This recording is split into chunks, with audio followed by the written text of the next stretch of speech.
Welcome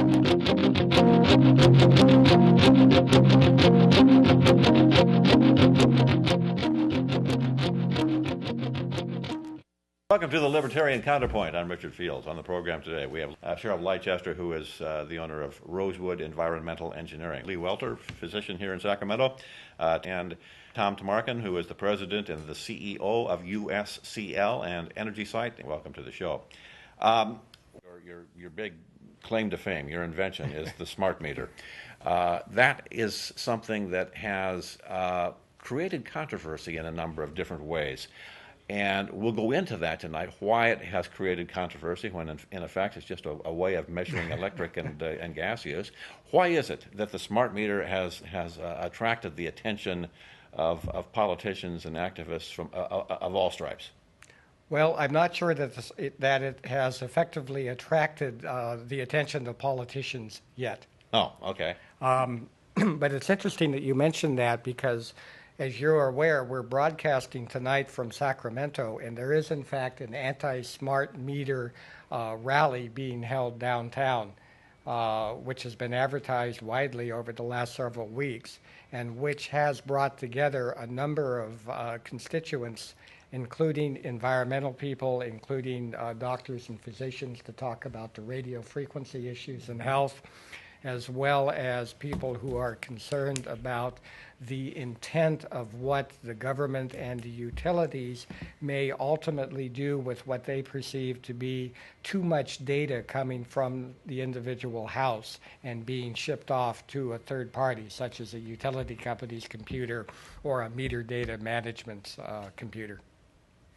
Okay, so you mentioned RF as a danger of smart meters. Well, what I'd like to do is I'd like to make reference to the program that aired approximately 3 weeks ago, where we started actually off, 1 week ago, or actually a week ago, yeah, talking about the smart meter and our involvement in the smart meter. Okay. Going back to the year 1987, 88, I actually developed technology where we integrated into what we called old-fashioned electromechanical meters, radio transmitters, that allowed a truck to drive by a home in a neighborhood and to obtain the meter readings from the meter by simply driving through that neighborhood.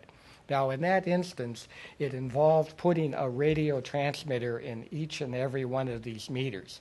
And the type of radio transmitter that we used, and again, our company was the pioneer company doing that in the late 80s, it involved 900 megahertz low power, meaning 100 milliwatt to 1,000 milliwatts, or 1 watt, in the ISM band. ISM meaning instrument, scientific, and medical. In layman's term, is that the same thing as a phone that, a cordless phone? A cordless phone is 900 megahertz ISM band, correct. Okay.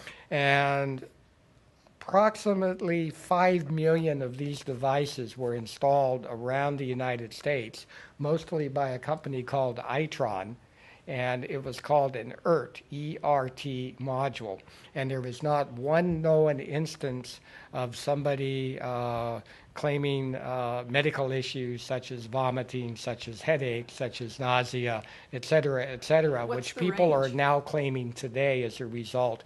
The reason being, when this technology was installed in the late 80s and early 90s, nobody knew about it. It simply did not meet, it was not advertised in the media. It was under the radar. It was under the radar. And the range is, ideally, you would say line of sight, but as a practical matter, the range is in the quarter mile or less range. Very low power. It's very low power. Less than it's a very walkie-talkie. high frequency, and it's very directive. And today, modern walkie-talkies, whereas they used to operate in the 27 megacycle or megahertz CB range, they now operate in this ISM band, 902 to 928 range. So to use an analogy, we're talking about putting a walkie-talkie radio in one of these meters that talks to a device on a telephone pole or a power pole several hundred, maybe 1,000 feet away. So my analogy of a cordless phone is pretty close. Exactly, it's the same technology. The same if thing. you took it apart, you'd find the same electronic components. Okay, so in inside. other words, you installed cordless phone technology in the meter so it could transmit it out to the truck driving So by. is my Actually, cordless we phone did this hurting me? before cordless phones were even developed. Okay, they Your copied you. cordless phone absolutely does not hurt you. Yeah. And interestingly enough, this anti-smart meter group, in part of their propaganda package, they included a picture of what we refer to in the scientific community, Dr. Blychester, as the electromagnetic radiation spectrum. And we start in the audio frequency range, 10 cycles, 100 cycles, 1,000 cycles. I've just aged Keep going. myself. Today Yes. we call it hertz. Right? But 1,000 hertz, and then we get up to kilohertz and megahertz, which is commonly called radio, and then we get up to tens of megahertz, which used to be called television, and then we go higher and higher into the microwave, and then we get into something called infrared, which you can feel as heat. Then we get into something called light, red, orange, yellow, green, blue, indigo, violet, and then we get into something called ultraviolet, which starts to get dangerous because it gives you suntans or even sunburns if you stay under Or ultraviolet vitamin too D long. if you do it right. Then we get involved with X-rays, and beyond X-rays, what you would call gamma rays, alpha, beta, and gamma rays, which are nuclear rays. Now, the point I'm making is that on this electromagnetic spectrum that this group sent out, it not only shows this continuum of the spectrum from low frequency to high frequency, but it defines the energy level of the photons in each of these frequency ranges. So what it says is that in low frequency radio, the energy level of the photons is somewhere in the area of 10 to the minus sixth or 10 to the minus seventh electron volts. When we get into infrared, it's 10 to the minus second electron volts. An electron volt is a unit of energy which has to do with actually moving one electron through the potential difference of 1 volt. It's a very, very small unit. So this is much ado about nothing. Or even less than that in a It's- way, it- because if a system is designed properly, the duty cycle only needs to be, transmit your energy report. We received your energy report. Shut down until the next time we ask for the report. Is that right? Well, again, if you Or is it use done the that way? analogy, if you're in a sun tanning booth or you're outside in the sun to get a sun tan, there's a correlation between the energy that you're receiving from the ultraviolet light or from the sun versus how much time you're in the booth or you're outdoors. Sure. Right. So if I'm outdoors for 2 hours, I might get a sunburn. If I'm outdoors for 8 hours, I might get a very bad sunburn. If I'm outdoors for 2 minutes, I get no sunburn. So good. this is exactly what Dr. Welter had just mentioned. There's a correlation between the amount of energy you receive and the amount of time. Okay, so in other words, the whole idea of radio frequency smog or danger. There is no such thing as radio frequency yeah, smog. that's what I'm That's a saying. terrible term. What I'm saying That's a is- propaganda term. Exactly. My point is that all of this is basically scare tactics and just junk science. Oh, absolutely. Okay. Absolutely. But it can be a business for people. It can be a business for people. Well, they Yes. made the same business for people on EMF fields on the high tension power lines. Sure, there for a electromagnetic force, Right. which is, understand that radio frequency is nothing more than a magnetic field that changes polarities, south pole to north pole, multiple times per second. And the faster you change from north pole to south pole, the higher the frequency, but it's nothing more than a magnetic field. So the propagandist will say, well, what about the microwave oven? Because in the microwave oven, I have a high power, maybe 1,000 watt transmitter in that 900 megahertz to 2 gigahertz range, and it's actually making things get hot. Certainly does. It does, but it's non-ionizing radiation, and the reason that the RF energy in the microwave makes things hot is that it has a an effect on the hydrogen molecules in the water that's contained in the food. If you put some device in the microwave oven that does not contain a lot of water, frankly, it doesn't get hot. This is why they say the food is cooked within, because what it does, the high-frequency microwave radio waves causes the hydrogen dipole radicals in the water to vibrate very quickly or to resonate, and that generates something we call heat. But most people don't understand that concept, so these people are saying, well, if we look at a microwave oven, that's a case of high-frequency RF power that can actually do damage, that's actually creating something to heat up. But it's not an ionization effect. It's that's how nuclear magnetic resonance works, or magnetic imaging works. Yeah, you can melt the chocolate bar in your pocket. Well, You're that's working how on it was the radar. discovered. Exactly. Exactly. The man of radar range. I remember that. That's how it happened. It was an accidental discovery. And Gripes, when I was a senior in high school, I did a project where I built and took top honors in physics in the world, a nuclear magnetic resonance spectrometer, where we actually used this technique in the 70s as a means of spectroscopy, where we actually caused the hydrogen in organic chemicals to precess and absorb energy. And then we measure that energy, and we use that as a means of spectroscopy in organic chemistry. Today Wow. it's called nuclear magnetic imaging. We're way off the subject of smart meters, by the way. Well, yeah, we're moving on, getting And back what on we topic. did is we fell in the trap of spending far too much time talking about this RF issue, which Yeah. is really not the serious issue. And what is the serious issue? The serious issue is this issue about sending too much data from the homeowner to a central computer, be it in a cave in Utah or be it at the back office at SMUD or PG&E or Southern California Edison. Okay, well, that's a real fear. I don't want the fact that I'm using a heat lamp to be known by some bureaucrat in Washington D.C. or Yes, but Salt Lake City. that's not an issue of the device. It's an issue of who has the control and the power, the political power. And I don't think it should be a political issue. Okay, I Well, think it again, should be a a couple let me- of- right. there- we're a little bit loose with language here, because a minute ago you indicated that you didn't want a third party to be aware of how you're using energy in your home. Frankly, a power meter is nothing more than a voltmeter, an ammeter, and a microcomputer that takes volts and amps and it calculates watts and it transmits that value.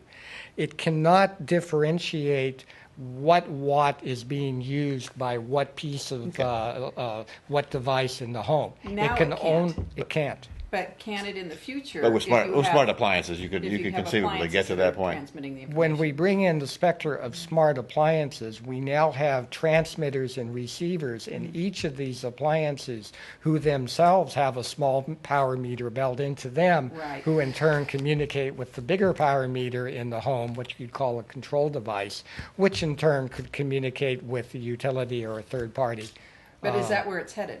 That is where it's headed, and the fork in the road becomes, do we allow these appliances in the home to be connected to the mythical computer in the sky that today could be run by a utility company, But but right in now the they've future already- could be run by They've already a asked for government. thermostats to do Or, that. exactly, under Title 24 in California, all thermostats are communicating thermostats, which means on a hot day, the utility can send a signal to that thermostat and turn your air conditioning up in temperature by 2 or 3 degrees, or Right. charge you a premium if you Or don't turn it agree. off. Or turn it off, Well, if you agree. Right now, you have to agree. that's the key. but You have can. to agree. But But if they you opt can't. out, then you're charged a higher rate. Exactly. Okay, to be So- very clear about this, a smart meter is simply something that measures the amount of electricity, and it does it in a more efficient way than the old-fashioned electrical mechanical meters did. The information on power usage can be controlled and can be fed back to the consumer, the person who owns the home where the smart meter is located, or it can be funneled to the utility company, or I assume both. Is that correct? That is correct. What is which way do you, what mode do you advocate? Well, in 2003, the Bush administration, under the direction of Secretary of Energy Spencer Abrams, came out with a plan which was called the 2030 Vision Plan to rebuild the transmission and distribution system in the United States over 30 years. In phase one of the 2030 vision to rebuild this system, they called for the replacement of all 135 million of these old-fashioned mechanical meters with new modern digital meters with what we call distributed intelligence, which means that each of these meters was capable of controlling and dispatching loads within the home, assuming that the consumer had products that communicated with it. It was never anticipated that that task would be handed over to a third party, such as a utility company or a meter data management company, such as Siemens, eMeter, or the It like. wasn't anticipated until somebody figured out how to make money on it. Exactly. Yeah. Once the large companies such as Siemens, eMeter, and General Electric, and Landis+Gyr, and these other large companies understood that this data has value. If I am able to mine the data, manage the data, archive the data, that's a job that requires equipment and infrastructure, and therefore I'm entitled to charge for it. So all of a sudden, if I'm a company in the meter data management business, I can charge the utility a cost of, say, 25 cents per month per meter that I'm managing. You multiply that in the case of Sacramento and SMUD times 600,000, and the numbers get pretty large, times 12. So you're looking at $1 billion a year plus business just to manage this data. Plus, just like our credit cards, they can sell that data. That's another issue. Not only can they use this data for whatever purpose, because recall these new meters have something inside them which allows a third party to turn on or turn off your service. So in theory, we can control devices within the home, or we can actually control power within the home. But you also now have a means to monitor the habits and methods of lifestyle of the consumers, and you can sell that information to other companies who are looking for information they can use for marketing reasons. That's the potential. I'm not saying that utilities would do that. Understand that utilities traditionally have been in the business of generating electricity and selling electricity and maintaining that service 24 hours a day, 7 days a week. So this is a case where other larger companies have now inserted themselves between the relationship of the utility and the purchaser of the utility, the homeowner, or the small business. What did you originally envision the smart meter, the function of the smart meter? What did you envision its utility for the consumer? Well, in 2001, we demonstrated here in California, which led to the enactment of the Utility Commission coming together with the Energy Commission to do a 2-year price study. And what we proposed and what we demonstrated in April of 2001 was a power meter which is located outdoors and which brings its information by virtue of a display inside the home that the consumer can look at, so that the consumer knows at any point in time what he is paying per unit of power, per kilowatt hour, and how much electricity he has used from day one of the billing period. So the analogy is when you go to a gasoline filling station and you buy fuel, you know how much a gallon of fuel costs. And as you are filling your car, you're looking at the number of gallons, an engineering unit, that you've purchased and the price in terms of dollars And you for can see it your spinning. purchase, and you see it spinning.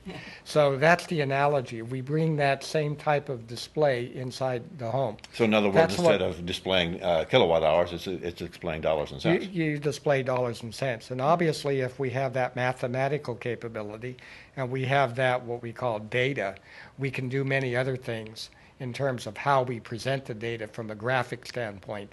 We can allow a person, as an example, to set up a budget and say, I want to limit my bill to $100 this month. And we can track from day one of the billing period how much power you've used, and we can project based on your usage what your budget is going to be at the end of the month, and the utility can then accelerate or deaccelerate his use of energy to stay within his budget. So Tom, you actually built this into the devices now? Yes. Into the meters now? This is actually exists, they just aren't turned on? Now, what happened is in 2003, 2004, 2005, after the California Public Utility Commission and the Energy Commission did their lengthy studies, the Utility Commission mandated that the California utilities, meaning the publicly owned utilities, Los Angeles, Southern California, Edison, San Diego, and PG&E, replace about 13 million meters with these modern communicating meters.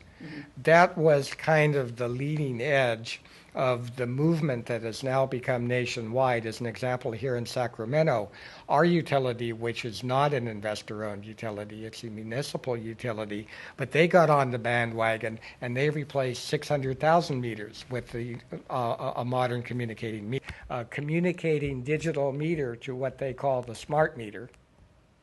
And most importantly, they took away the control of the use of electricity in the home as a function of having this information in Our real dashboard. time, the dashboard as you called it, Yeah. and rather they assign that task to a computer located at the utility company or maybe located in a giant bunker in the state of Utah under control of some security organization. Rather than letting the individuals. Rather make So in than their other words, letting- they centralize management of power usage, is that what you're saying? Exactly. Yeah, this is the direction that we are going. And I'm not sure if you're aware of it, but this show is originating here in Sacramento, California. And tonight, as we speak, there's an anti-smart meter rally downtown. And the anti-smart meter rally is actually talking about, they actually made a video film about this concept of this meter taking control of a homeowner's use of energy and allowing some central authority to dictate what particular appliance you can buy and what time of day you can use that appliance. Which was never your intent. Which is absolutely not our intent. Yeah. No, what we want to do is to allow the consumer to have access to this information. So, as you say, be aware of it and control it, as in the case of driving the Prius. Right. But what's happening now is that some very large businesses got involved who were able to get in the kind of dip into what we call the green fund, the green hedge fund, if you will, of the government. What we used to call rent seeking, And they proposed converting political power to dollars in their own pockets. They Right. proposed a solution which involves the concept of what are now called meter data management companies, which are people like Siemens and IBM and SAP and the like, who actually have received the Department of Energy's approval under a new program called Green Button to take control of the homeowner's use of energy and centrally control it. The theory being the homeowner is too busy and he doesn't have time to worry about these things on And his own isn't interested.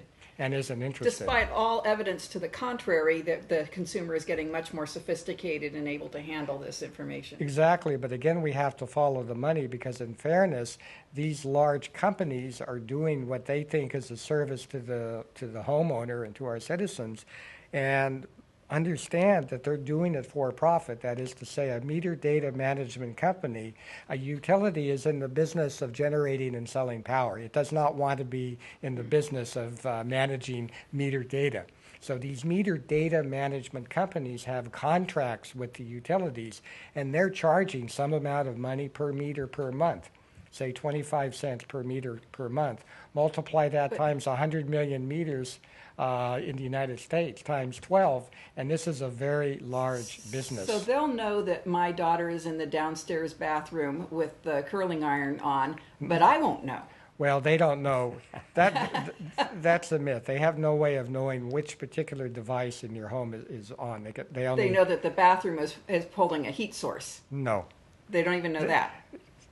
They know how much power the home is using at any point in It's time. conglomerate. So they can tell whether you've got the heat lamps on for your marijuana growers. The only way they can determine which specific load is turned on is if that specific load has some type of a device. What we talked about, the communicating appliance that actually transmits the signal. Okay, so it is It possible. could be done sometime. in the future. Well, the most intent appliances of would the go intent towards of the that then. government's current green energy program and the intent of something called the Demand Coalition. You can do a Google search for the Demand Coalition in Washington, D.C., which is composed of a number of appliance companies as well as meter manufacturers. Their intent is to take control of this and put these communicating chips in virtually everything, from light bulbs to waffle irons to So there's going to be a dishwashers. black Well, box no- Why? and Because everything. they make money selling Yeah. the black boxes and selling the chips to communicate. Now, this all sounds a little bit far-fetched, all of these Oh, black no, boxes. this is happening. All these black Th- boxes. this is and all not of these, all of, far-fetched. being This able is in to- process. Yeah, being able, but you're right, it is in process.